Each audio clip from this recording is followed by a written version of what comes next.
thank you everyone for joining today and celebrating, the Day of World Sexual Health Awareness, which was yesterday, but we're doing a whole day on Lemonade Social. Lemonade Social are doing lots of events focused around this important topic.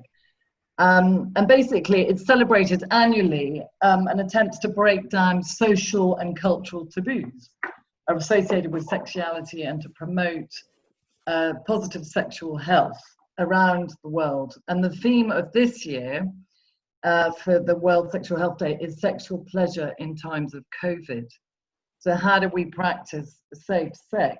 And today we're joined by Gabrielle Lotz from Green Change, who is an impact entrepreneur. Hello, Gabrielle, in Switzerland. Gabrielle, where are you? Hi. Oh, there you are. I liking your bananas. Very appropriate. Thank you. I did try to do my background, but unfortunately, I sort of disappeared into the virtual realms of lemons. So sorry about that, Ipshita. I did my best. All good. Anyway, and Gabby, tell me, just give some background about, what you do and your role in terms of, sort of promoting positive sexual health. Yeah, of course. So I'm the founder of a condom brand called the Green Condom Club. We are the only brand in Europe that is completely transparent with the ingredients that we use, because as you might know, condoms are a Class 2 medical device, and by law, manufacturers don't have to indicate what they put inside. And if I'm careful about what's inside my face cream or what's inside my food, I believe, especially as a woman, that I should really know what's inside my condoms. So since there was no offer, we started a company that has since grown. And the condoms are also vegan. And we do quite a bit to promote sex positivity and inclusivity, try to talk about different practices on our blog to really make people feel comfortable about whatever practice they are, whatever orientation they are, then trying to kind of showcase the fact that we can all talk about it. And as long as there is consent, everything is okay. Okay, so sexual positivity, what does it mean to you? For me, it's really the freedom to speak and act freely about sexuality, of course, within the boundaries of consent, but for anybody, will it be the different orientation, gender, age, culture, religion, etc. Inclusivity. Exactly. Great, Gabby. Well, thanks for being on the panel today. We had you on a panel not so long ago talking about sustainability. So it's all connected. Yeah. Anyway. Nice to see you again. Yeah, great to see you. And Michael, who is an activist. Michael, hello. Hello there. So give us a little bit of background about what you do. Well, I'm a trans person, and I really love to share my stories and get involved as much as possible in all sexual-related and LGBT community activities. Just great. I'm so sure. Great, Michael. What does sex positivity mean to you? Sex positivity. Be confident on talking about sex and be in such a self-peace with yourself and having like freedom to talk about it. This is what I define it as sex positivity. Okay, so freedom to speak. Yeah. And that's what you do, is you give people the freedom to talk. Yeah. Great, Michael. Well, thanks for joining us today. And Komal, we look forward to hearing more from you. Hello, Komal. Hey. Komal, you're based in India. Yep. Tell us about Blue Cares, your company. So Blue Cares is again like similar to Green Condoms and based out of India. When I was suffering from the persistent vaginal infections and there were no solutions for it. So that's how I found that there are some certain chemicals inside the condoms which causes women irritation and itching, which no one really talks about it. In India, the condoms are still catered to the men's pleasure and enhancement rather than about the healthier sex life. So we come into the picture and where we talk about women taking the charge of their sexual lives and taking control of their condom choices. Great. So you're sort of promoting it for women as well. Yeah. Okay. And what does sex positivity mean to you? For me, it would be consensual sex, be it even in the marital. In India, it's still not taken as a consensual part for the sexual activity. So I would rather be hoping it that sometime we can bring that kind of a positivity of bringing a consensual sex and about accepting each body's positive. Great. Okay. Consensual sex. Okay, well, we look forward to hearing more from you, and especially the challenges that you have in India in terms of, you know, sexual health. So Yeah. we'll talk a little bit more about that. Moving on to Laia, who is based in Barcelona from the Sex Academy. Laia, tell us about what you do. My name is Laila, not Laia. Laila, sorry, Laila. That happens to me like 10 times a day because in Barcelona, in Catalonia, there's a name which is very similar to mine, which is Laia, but I'm actually Laila. I was born in Denmark. Yes. So I have a different cultural background. So what I do is I opened a sex academy, plainly, just like that. I thought, right, so we go to an academy to learn English, for example, us foreigners, or we go to an academy to learn to cook sushi. But where do we go to learn to have sex? And like many of my partner speakers here are saying about safe sex, and I would add pleasurable sex, not just consent, not just sex, but I talk about pleasure. That's what we do at Sex Academy Barcelona. We actually give workshops in how to enjoy your anal sex and how to enjoy tantra and how to have orgasms and how to say no as well. So that's what we do at Sex Academy. Great. How long has the Sex Academy been around for? I started in 2012 in Barcelona, and now we are in Barcelona, Madrid, Valencia, and we recently started in Miami in the States. Amazing, amazing. So are you finding the online is helping promote? Oh yeah, I was going to say I'm happy for I'm obviously not happy for the COVID, but the change it has brought to Sex Academy in particular has been very positive because we are able to reach people all over the world. Because we're giving workshops in Spanish and English, we can reach, nearly the whole world. So amazing. We have people connecting from Canada, Panama, France to our workshops, which are online now. So that's really good. Wonderful. And what does sex positivity mean to you? Well, it means that I can have a bank account and the bank manager not looking weird at me because the name of the company is Sex Academy. That would be sex positivity. Thank you very much, Or my children being able to go to school and when they ask, oh, what does your mom do? What does she work as? That, my children can say, oh, my mom, she has a Sex Academy, and they not get looked weird at. That would be sex positivity in a not so... we know the definitions. I'm sure many of us will be giving sorts of definitions. But for me, it's being able to just live. Yeah. For it to, so to let it be part of everyday life. Yes. Great. Well, we'll look forward to hearing more. And then we'll sort of get into general questions. And Massimo Fontana, who is a certified sexologist and sex NLP coach. Thank you, Massimo, for joining us last minute, actually, because we discovered that you are very relevant in terms of, what you do. and how you help people. So, you know, tell us about your background and what sex positive do.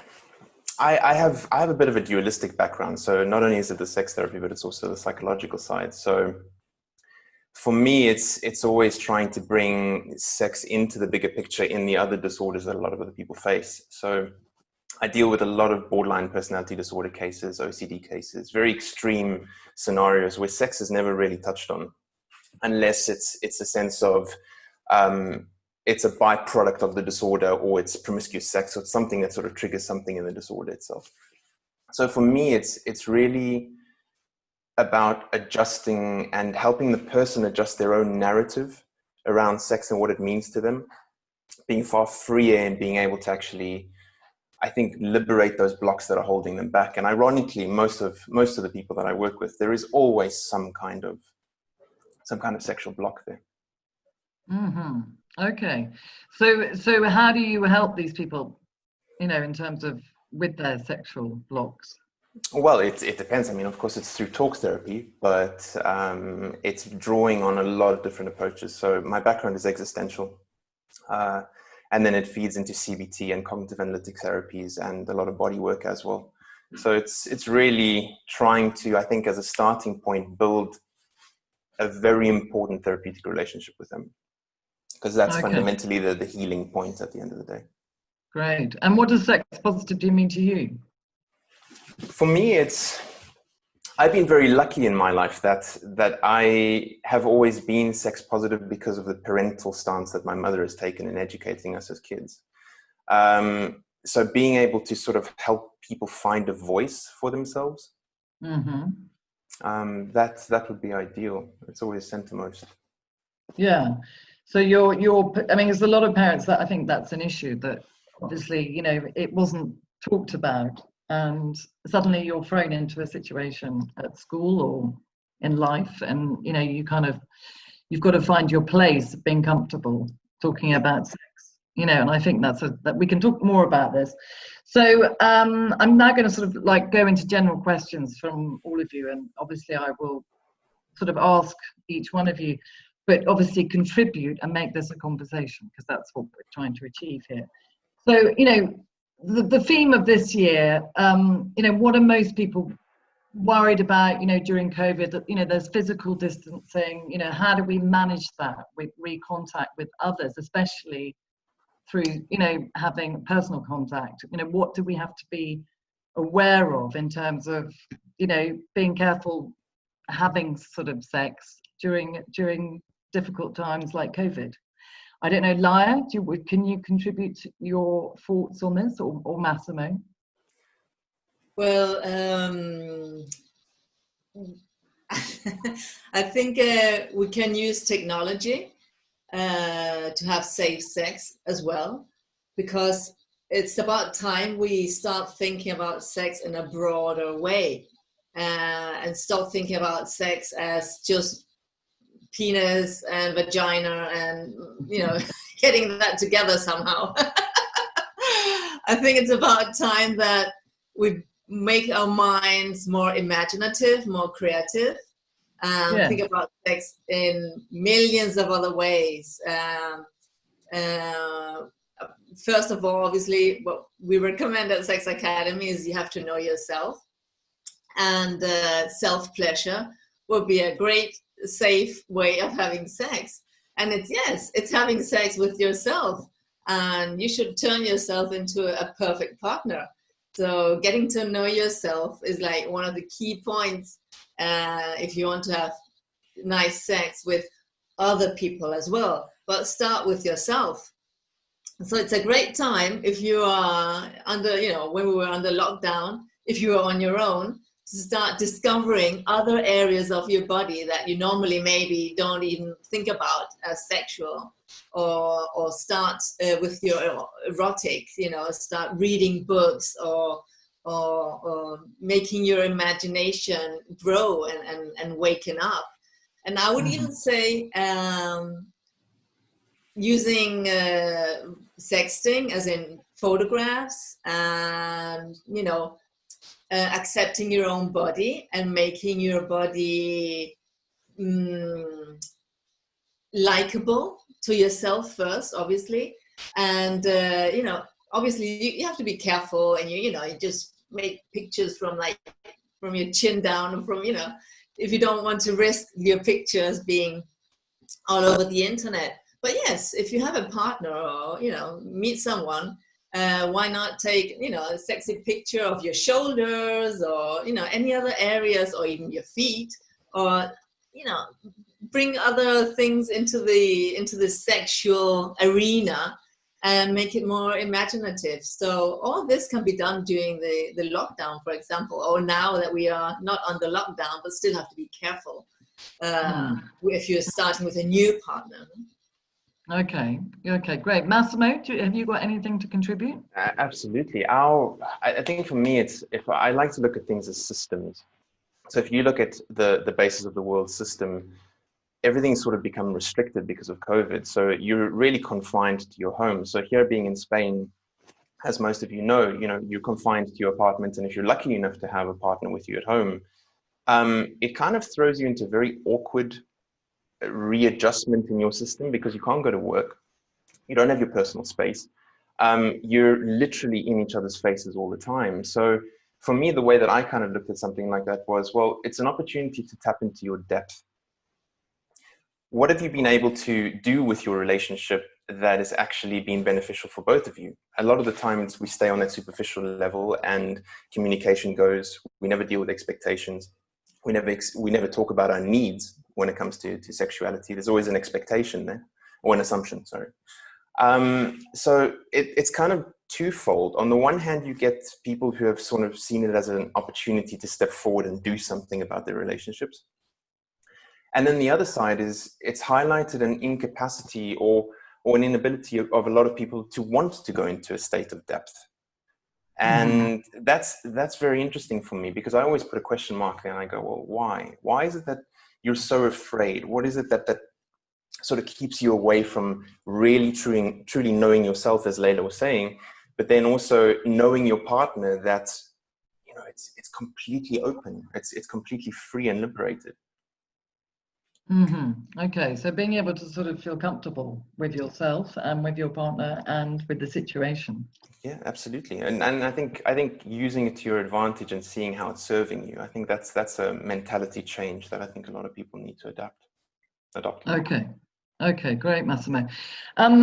Also, Komal, I mean, obviously you in India, you know, there's obviously, you've had a different kind of lockdown. Tell us about the sort of, you know, the concerns in terms of, you know, sex health issues around, you know, being, you know, talking, the kind of, you know, in India, what are the concerns that are the most around sex? I would say it's about talking, but then it's all over the world. In India, it would be a little bit on a higher level. It's a taboo topic, which has been not much discussed about it. And with the younger generation that's coming in, we're not facing much of these issues about talking about the sex. We are trying to open up, and we are trying to get more of the positivity around it. Still, there are a kind of clash that definitely does happen between the older and the younger generation, where the topic, it's like a white elephant, it's inside the room, but no one really wants to talk about it. No one really wants to discuss about it or educate the youngsters about it. So the other forms of information are coming up pretty helpful, internet and all these areas. And the media is definitely doing a great job about it. Sorry? Okay. Is there information available for, you know, educating children in India about, you know, sex and being able to talk about it? And is that kind of officially on the education part? Yes, a lot of stuff is happening around.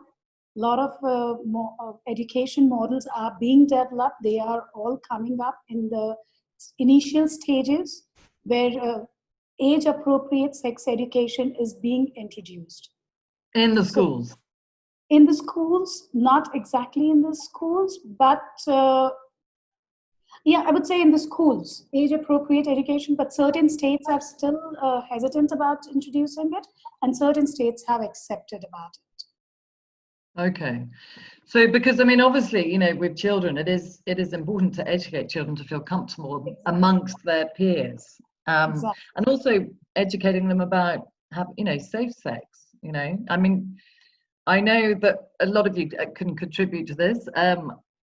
Lila, I mean, just openly talk about this, because I think children, and actually I've got Vanessa here is also, she was interested to know, how did Massimo's mother speak about sex when he was a child, Massimo? I mean, if you can respond to that, how did... Absolutely. Yeah. Well, I mean, at the time, gosh, probably shows my age as well, we were still listening to records, and my mom actually sat me down at quite a young age. It was about 3 or 4 years old, and went through, I think, for an inquiring child's mind, what was necessary to hear, rather than hearing from a lot of schools at that time, the baby is brought by the stalk. It's for me, when it comes to kids, it's always on a need to know basis. So when you have the question, don't address the child as an adult and go into such deep questions. If they have the question, answer them. But then, as Komal was saying, when you're looking at a lot of the new texts that are available and books that are available for teaching kids, there's some extraordinary books that you can sit down age appropriately and really have your kids informed by this. I just think that it's the question of the courage of the parent to bring it to the table and actually go, hey, there's no taboo around this. Let's talk about these things. Okay, so because your parents were very good about not treating it. I come from an Italian, very open background, so that was very helpful. That always helps, yeah. And anybody else want to contribute to the topic of Lila? Yeah, I know you've got a lot to say. Yeah, because that's kind of my my thing.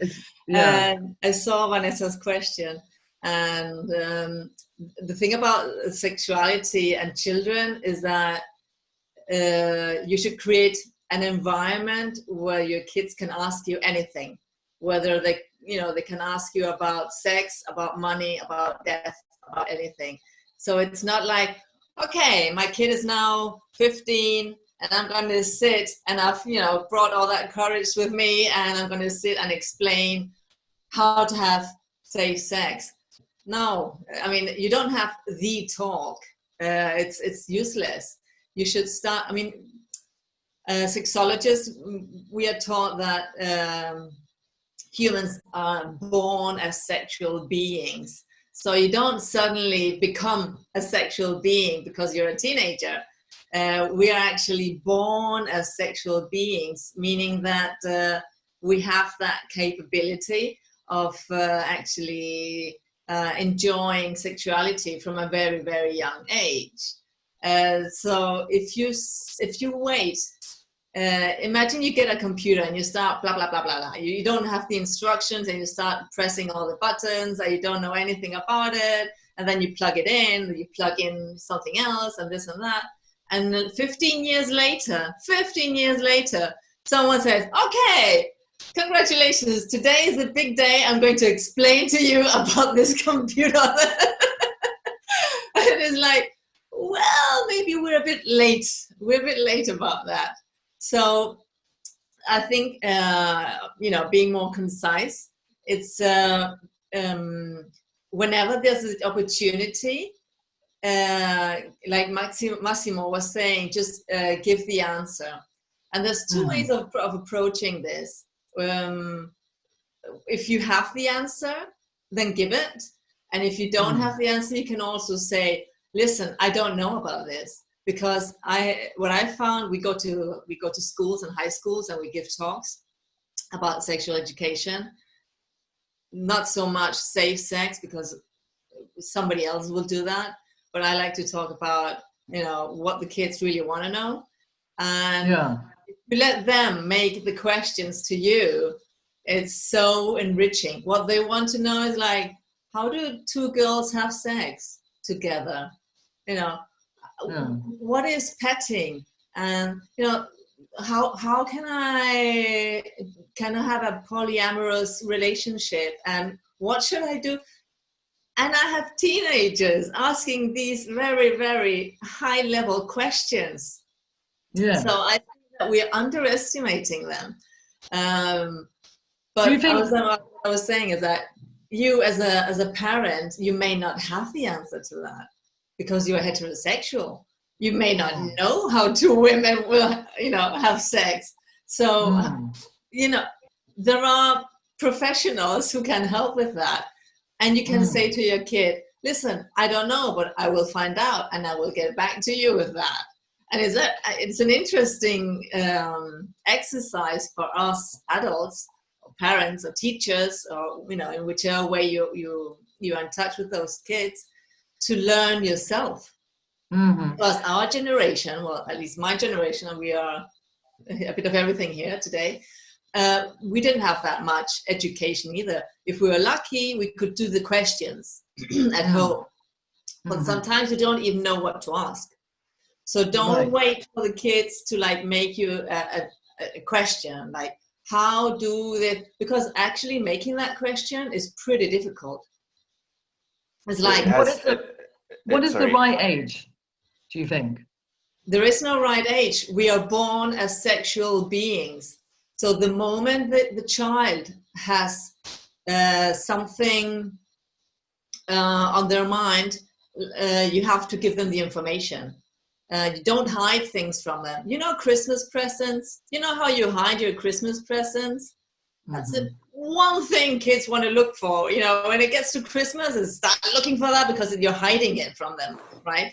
So what you don't want to do with information, whether it's sexuality or anything else, you don't hide it, because then, it becomes much more intriguing and much more taboo. And if you don't give them the information, they will find it somewhere else, which may be pornography, etc., which may not be the healthiest, no?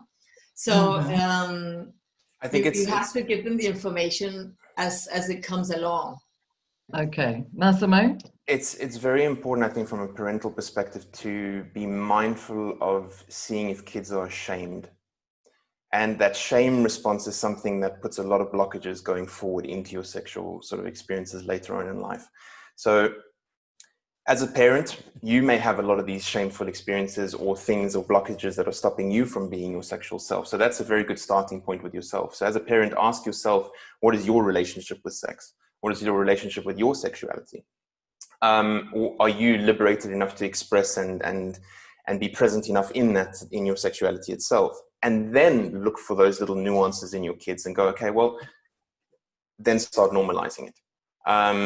Because if you have a child that's illustrating or showing a lot of shame or guilt or all these different things in the relationships with the parents, they're not going to flag that up. They're never going to bring that to your attention unless they find something like what Leila was saying about pornography, and it's this rude awakening and going, oh my God, this is what sex is. Well, it's not.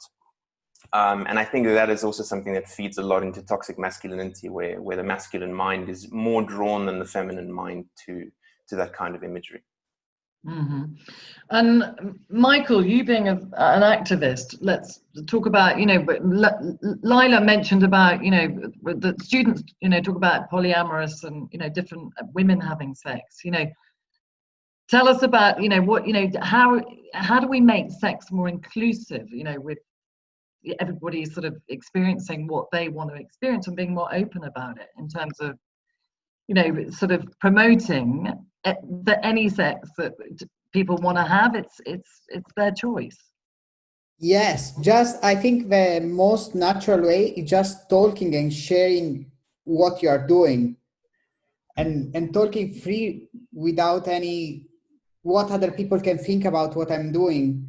I mean, most of the time people get me question how do I make sex, because being a transgender and having done the operation on my genitals, most of the people how do you relate with other partner? And I think it's I'm not ashamed to talk, and people should not be ashamed to ask me. You have to talk till these things get the most natural as possible. Okay. So how do people respond to that when you tell them that you're a transgender? So, you know, how do people receive it? It depends. It depends the background they grew up. I think it really make a difference on how you're open-minded and willing to learn about these things. But most of the time I'm getting very good response from children. I think children are very open-minded, and this is the reason because I think it's very useful to speak to children and make them understand that there are different type of sex, different type of people, and all of us are valid. Great. And so we should all be accepted for our choices, basically. Yes. And we've had yes. Yeah. And we've had an interesting question here. People with disabilities are denied their sexuality primarily by the stigma which surrounds and pervades disability. And in a society in which the cult of the body beautiful reigns, one becomes less sexually accepted. So, you know, can anybody talk about in terms of sex for disabled people? You know, let's not create a stigma around anything. I mean, Massimo or well, my question to that would be, well, where are you placing your attention in that kind of situation? Is it about the external stigma that you're experiencing outside, or is it your relationship with your sexuality? Because yes, there's a given you have a disability, but how are you relating to your disability? Do you actually see it as a disability for yourself? And what's your relationship with that? Because a lot of the time we're meeting a person on an energetic level. So if you meet someone who has a degree of openness about body weight, about shape, about disability, we're all different colors and shapes and whatever it is, they're essentially going to be relating to what you're bringing to the table in the physical, but then equally in terms of what your psychology is saying about that to yourself. So it's always, I think, a good starting point with yourself. What is your relationship with your sex, and how can you better that before you start looking at someone else for judgment or feedback or interaction? Mm-hmm. So being comfortable in your own skin. Yeah. Yeah. And I mean, what do you think are the most common sexual health concerns, Gabrielle? Do you think that people have in terms of having healthy sex? Well, that's a good question. I would say that people seem to think there is a normal way of having sex, and that more often than not, what they think they're doing doesn't fit with their perception of normality. So I would compare it a little bit to all those perfect bodies you see online on Instagram, for example, and then you look at yourself and you never feel like you're kind of fitting in. And I find that for sexuality, it's similar. And it can be about, like you were saying, like body shape or interest or kinks or practices and things like that. And from my perspective, I think it comes mainly from the education that we've been feeding, that we've received around what is acceptable and what isn't. And we still have quite a bit of a way to go to actually put forward those discussions about different types of pleasures, different types of interests, different types of practices, and so on. Mm-hmm. Interesting. Did I answer your question? Yeah, no, that's great. And I'm sure Kamal can contribute to that as well, given, you know, the sort of health concerns in India. Where is she here? Hi, Komal had to step out because she was facing some technical difficulties. She says Oh, she'll okay. be back in very soon, but well, we're in India, so Of course. And actually, I have a question for Michael. You know, your parents, how did they sort of relate to your choice in terms of being transgender? How did you fit them? Was that a comfortable feeling in terms of telling them your choice? Thank you for the question. It's very, very nice. I mean, I always have very good relationship with my family. The thing is that they were not aware of what having a transgender kid means. They didn't know nothing about transgender world. So they were kind of shocked in the beginning because they were kind of scared of the things I have to face, like the surgery, get medication all my life, and they were super scared. So they need like some time to like assimilate all of this and say like, take your time, we take our time. We both have to do transition. I had to do transition, but they also had to do a secondary transition. So they needed that time.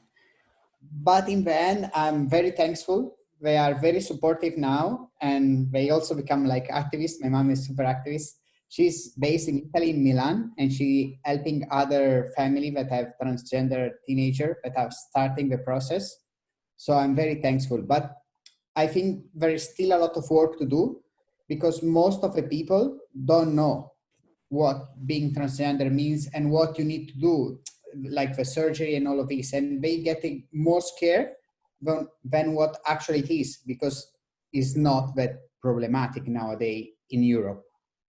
Okay, so what advice would you give to somebody who wanted to make that choice? To start the process. I mean, you feel it is not really a choice, but to be patient and go step by step and fall in love with the process. It will come, it will arrive, you will have your beer, or if it's vice versa, you will feel like you always felt. But what do you feel, actually? I'm interested. Well, I feel as a transgender man, I feel like very passionate about, and I feel like very good with myself, and I feel like amazing. Like since when I was 2-3 years old, I was saying this, but when I was very young, like my family, since they didn't have any knowledge about it, they were like, oh, this is not possible. It's like being Superman or something. You cannot be. We will let you say until you are 6, then you will stop. And this is what happened. Then when I was 16 and I saw it in YouTube, I started again and we documented ourselves more. And then I started my transition. But now it's something you barely, I have no word. I have no word to describe it. Like when I did my surgery to remove my boobs, my mastectomy, when I saw myself for the first time in the mirror, I was crying for like 1 hour because I couldn't believe. It's really like, I feel happy for who I am and for what I achieved, but more happy I feel when I can help other people. Great. Are you you know, talking about giving talks about transgender or choices? And yeah. So because I think nowadays children they're feeling more comfortable with their choices, but I mean, I know Lila's got something to say about that. So you know, how do you know, it's about normalizing people's choices, isn't it?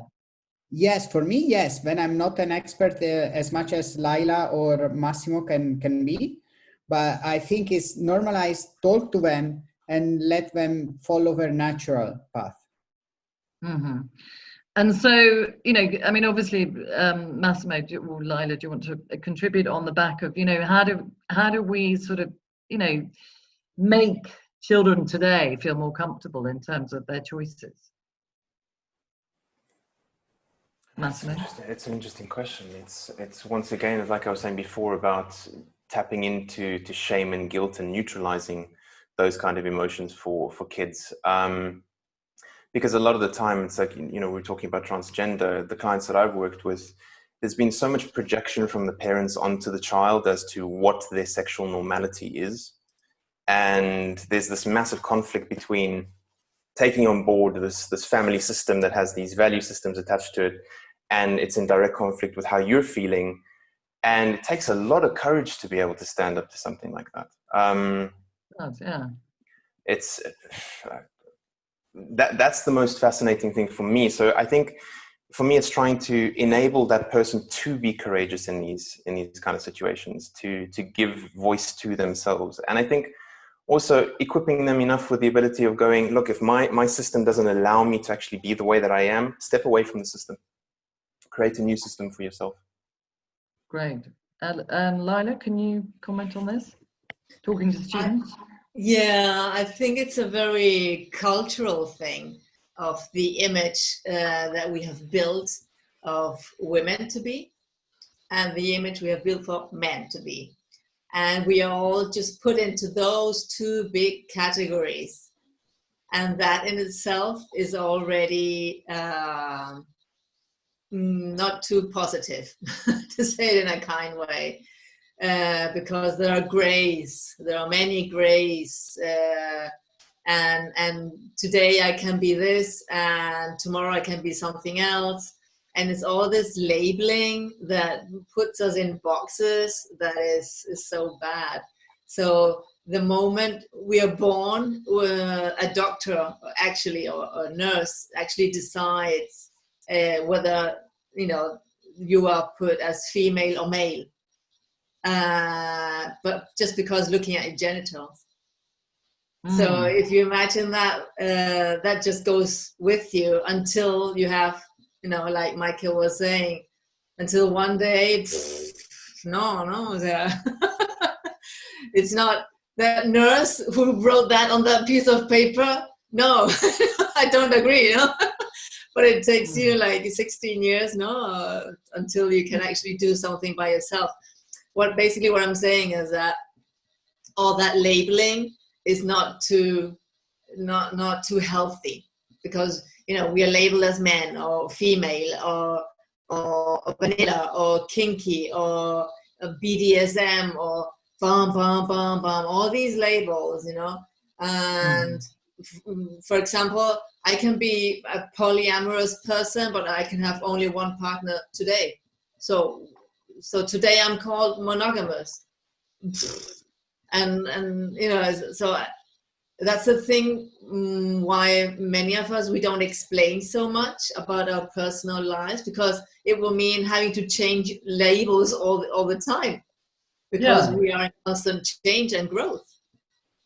So what do you think people struggle most when talking about sex and sexuality? The lack of education they had back in their days. It was just, they didn't receive any education. So that's a big main problem, which is why I'm so passionate about children and giving them I mean, us adults, if we have the information, why the heck would we not give it on to the next generation if we already know something? I mean, come on, give it away. But I think this is, go on, sorry. I think this is also part of social responsibility, because for me, talking about sex is very easy. I can strike up a conversation with anybody and tell them, hey, I'm a sexologist, this is what I do, and already we're getting into how many orgasms they have or they don't have within the first 5 minutes of the conversation.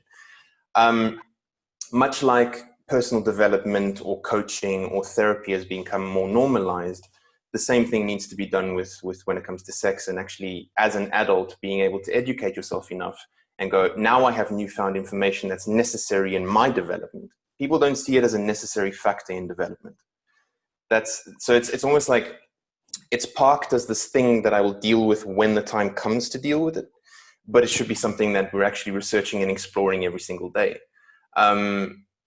That's where I think is a massive limitation. There's not enough seriousness in this needs to be part of my being every single day. Okay. Yeah, so I think it's about educating them in the right way, making, you know, giving them the right choices, but also, you know, educating them about having safe sex too is also a concern. Correct. Yeah. Correct. So but then I think it says a lot about the human condition. We're drawn to things that are a little bit extreme, and vanilla is not as appealing to everybody as it should be, because if we changed vanilla to healthy and had a new connection with what actually health means for us, you'd start looking at using a condom as something that is very, very good for me. It makes me feel good being able to take a condom out, put it on, and enjoy sex. There's an interesting mindset around safe sex. Yeah. How do we promote safe sex? Gabby? Well, I was going to say with pleasure, but that's a good answer.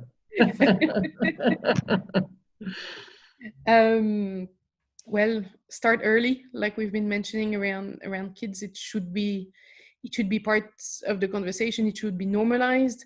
I still see people when they go to the supermarket and buy condoms, they still try to hide them like underneath the salad or something. So it's still like not viewed as something that you can buy without some kind of stigma. There's still some fear. So there is a lot of education that is needed around that. And then if we look at it in more practical ways, it's also providing access to condoms to various populations that don't necessarily have. For example, I remember as a teenager, I was super afraid to go buy condoms because I lived in a small village. So if I would buy condoms, like the cashier would look at me and I would like, who knows? I still feel that way. I know, and it's terrible because in some cases it leads people to not use protection because they couldn't get access to it in a kind of safe way for their not shame level, but you see what I mean. Okay. So I remember having access to condoms kind of in like youth places, or I don't know how you call them in English, or at festivals or things like that, really played a big role. So there is a lot to do to continue that effort and to keep communicating, keep educating, and never let it go, because unfortunately a relatively large portion of the population still hasn't done the whole kind of background way of like studying how they feel about their sexuality. So you can't really expect them to teach their children how to behave. So we should, it's not because in our circles we are kind of aware that everyone around us is. You see what I mean? Yeah, but it's about giving access to, I mean, for example, you know, giving condoms in places where people are likely to, you know, like in sort of bars and restaurants and music festivals, you know, Ichita's saying, how can we make condoms more accessible at parties and festivals? Is that what you're doing? We're trying to, but we haven't yet focused a lot of energy on it because building a brand takes a lot of effort. But it's in the plans for the future. We do have partnerships with a couple of organizations who do that, but we would like to take a bigger role in the coming years. Okay, great. Just one more question, which I think is important. You know, how do we empower women through sexual health awareness? Gabby, do you want to say something? Or? No, I didn't know it was for me. Yeah. How do we empower women? Well, that's a good question. Well, first, let's not market condoms only for men. Yes. That would be the first one. And I think for that, both Kamal and I are quite mindful around this topic. For the Green Condom Club, half of our customers are women, and like I'm very happy that it's the case. It goes a lot towards, again, talking about it, making people feel comfortable, giving access, giving talks, and making women know that it's okay that they take care of it. Although I would put a little minus on this one. It's already the woman taking care of the pill and the contraception in general. Yes. So I'm not sure putting more weight on the woman for responsibility. This is the direction we should go to. But at the end of the day, I mean, one needs to take care of its own individual sexual health. So yeah. But you're also flagging up something very important in the masculine mind, that a lot of guys have this mentality of going, if she's not asking for a condom, I'll not use one. And there's no conscientiousness in terms of, like you're saying, you're taking the pill, you're using contraception, you're using all of these things. If you truly care about someone, it's far easier for me to put on a condom than make sure that my partner is getting all these hormones putting into her body. And there's an issue potentially that's going to be playing around with everything, her emotions, the way that she is, how we relate, all these different factors. So for me, it's a re-education of men in terms of how to connect with a condom and what that actually means. That it's, look, let's say everyone is infected with something, put a condom on. That's it. Start creating a new relationship with that. But there's still a blockage there. There's a massive blockage to a lot of men when it comes to this. And I think the parallel with the masks wearing in the COVID times is very interesting, because I think you can see stats of there's more men refusing to put masks on, and at least from the discussions I've had, it's also often men who don't really want to be putting condoms on. They're like, it's my life, freedom. I would say most of the time. Yeah, and it makes me super sad, but I don't yet know how to change that mindset. I'm trying to work on as many men as I can. Thank you. So you're working with men and women, Massimo? I do. But I think I come from quite I don't want to say quite a strong side when it comes to the masculine, that I'm quite unforgiving, because I think we have, as men, a lot of responsibility, and I think it's been neglected for a very long time, or we've palmed it off, and underestimated and underappreciated what women actually go through. And we have people that are from India in itself, so you have this very toxic masculinity that's carried into all these cultures. I mean, I'm Italian, huge toxic masculinity there. So the more evolved man, I think it's really their responsibility of stepping up their game and trying to change something. Mm-hmm. So it's making sure that both men and women take responsibility for promoting safe sex and being responsible. But I think in particular when it comes to women, to have the voice enough to actually say, if you're not using a condom, we're not going there. And I think there itself there's also a lot of stigma that if I don't give my partner sex, and if I don't engage with them, then there's something wrong. Then there's this massive judgment. I had a very interesting case when I was working in a sex clinic in South Africa. This woman came for her test. She had her partner, they were getting married, and on her marriage night, it was the first time that they didn't use a condom, and she contracted HIV. So it's that baffles me, and it sort of flags up, you have no respect for your partner. Amazing. Yeah.